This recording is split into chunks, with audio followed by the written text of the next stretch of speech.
আসসালামু আলাইকুম, welcome back to my YouTube channel Tanu cooking blog চ্যানেলে সবাইকে স্বাগত। তো বন্ধুরা কেমন আছেন? আশা করি তোমরা সবাই ভালো আছেন। আলহামদুলিল্লাহ আমরাও ভালো আছি। তো বন্ধুরা আজকেও আমি আপনাদের সাথে একটা ভিডিও নিয়ে হাজির হলাম। তো আজকে আমি তোমাদের সাথে শেয়ার করব চিতই পিঠার রেসিপি। তো বন্ধুরা ভিডিওটি স্কিপ না করে পুরো ভিডিওটাই দেখে নেবেন।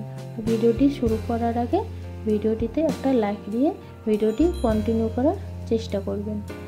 তো বন্ধুরা এই শীতের দিনে এই চিতই পিঠাটা খেতে খুবই ভালো লাগে শীতের দিনে।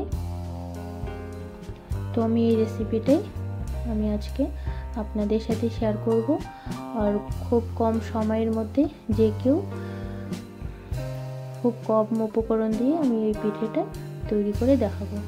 তো চলেন দেখতে থাকেন। তো এদিকে আমি একটা বাটি নিয়েছি, বাটির মধ্যে শুকনো চালের গুঁড়ো নিয়েছি। এখানে আমি কতগুলো উপকরণ দিয়ে দিয়েছি লবণ, এক চিমটি আর চিনি, আর এখানে পিঠাটাকে সফট করার জন্য দিয়ে দিলাম ময়দা। সবগুলো উপকরণ আমি এভাবে মিশিয়ে নেব। মিশিয়ে নেওয়া হয়ে গেছে বন্ধুরা, দেখতেই পাচ্ছেন। এখন আমি একটা ব্যাটার তৈরি করব। তো এখানে গরম কুসুম জল দিয়ে আমি ব্যাটারটাকে তৈরি করব। তো এইভাবে আমি ধীরে ধীরে জল দিয়ে একটা ব্যাটার তৈরি করব।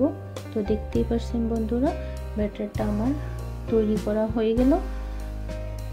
তো চিতই পিঠাটা কতটা পারফেক্ট হবে সম্পূর্ণ নির্ভর করে মেশানোর উপর। বন্ধুরা যত ভালোভাবে মেশানো হবে পিঠাটা ততই পারফেক্ট হবে।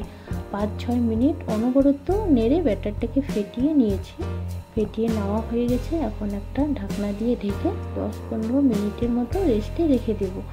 আর এইদিকে আমি দুধের শিরাটা তৈরি করে নেব। দেখতেই পাচ্ছেন বন্ধুরা 1 কিলো দুধ নিয়েছি। ফ্লেভারের জন্য দিয়েছি দারচিনি, এলাচ, লবণ, এক চিমটি। কিছুক্ষণ মিশিয়ে নিয়ে দিয়ে দেব চিনিটাও দিয়েছি। চিনিটা দিয়ে চিনিটাকে ভালোভাবে এভাবে মিশিয়ে নেব। মিশিয়ে নেওয়া হয়ে গেছে বন্ধুরা, দেখতেই পাচ্ছেন। আর দুধটাও আমার গরম হয়ে গেছে।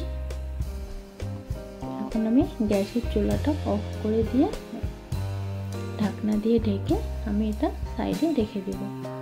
আর এদিকে আমি যে ব্যাটারটা তৈরি করে রেস্টে রেখেছি, তো দেখতেই পাচ্ছেন বন্ধুরা ব্যাটারটা কীরকম হয়েছে।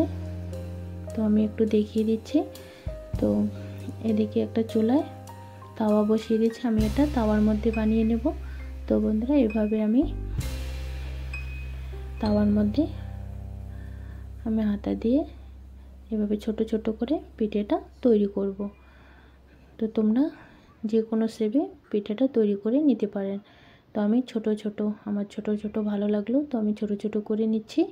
আর ঢাকনা দিয়ে ঢেকে 2-3 মিনিট আমি ঢেকে রেখেছি।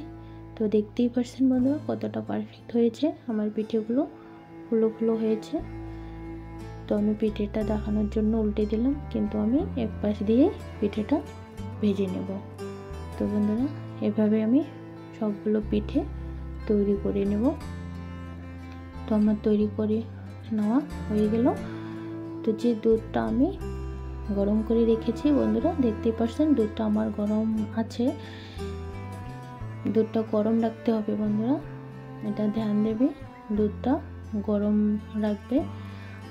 পিঠেটা ঠান্ডা হলো দুধটা গরম লাগবে। সেই গরম দুধের মধ্যে আমি এক এক করে এই পিঠেগুলো দিয়ে দেব। তো বন্ধুরা এই পিঠেটা 5 থেকে 6 ঘন্টা রেস্টে রেখে দিয়ে তারপরে পরিবেশন করে নেবে। আর সব থেকে ভালো হয় রাত্রে তোমরা এই পিঠেটা বানিয়ে রেখে দিয়ে সকালে এই পিঠেটা পরিবেশন করলে খুবই ভালো লাগে, খুবই। তো দেখতেই পাচ্ছেন পিঠেটা আমার কত সুন্দর হয়েছিল।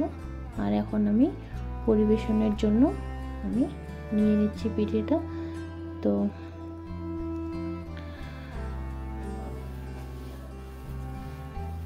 আর তোমরা দেখে বুঝেই গেছেন মাশাআল্লাহ কতটা পারফেক্টভাবে তৈরি হয়েছে পিঠেটা। মাশাআল্লাহ খুবই ভালো হয়েছে, খেতেও দারুণ লাগছিল। তো বন্ধুরা এভাবে বাড়িতে অবশ্যই ট্রাই করবেন, ট্রাই করে অবশ্যই আমাকে কমেন্ট করে জানাবেন। আশা করি আমার এই ভিডিওটি আপনাদের ভালো লাগবে, আর ভালো লাগলে লাইক শেয়ার কমেন্ট অবশ্যই করবেন।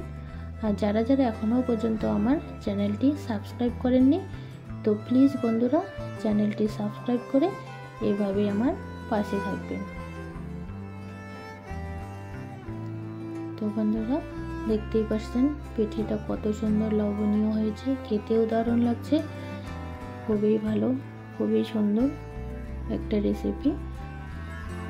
তো বাড়িতে অবশ্যই এই রেসিপিটা ট্রাই করবে। শীতের পিঠে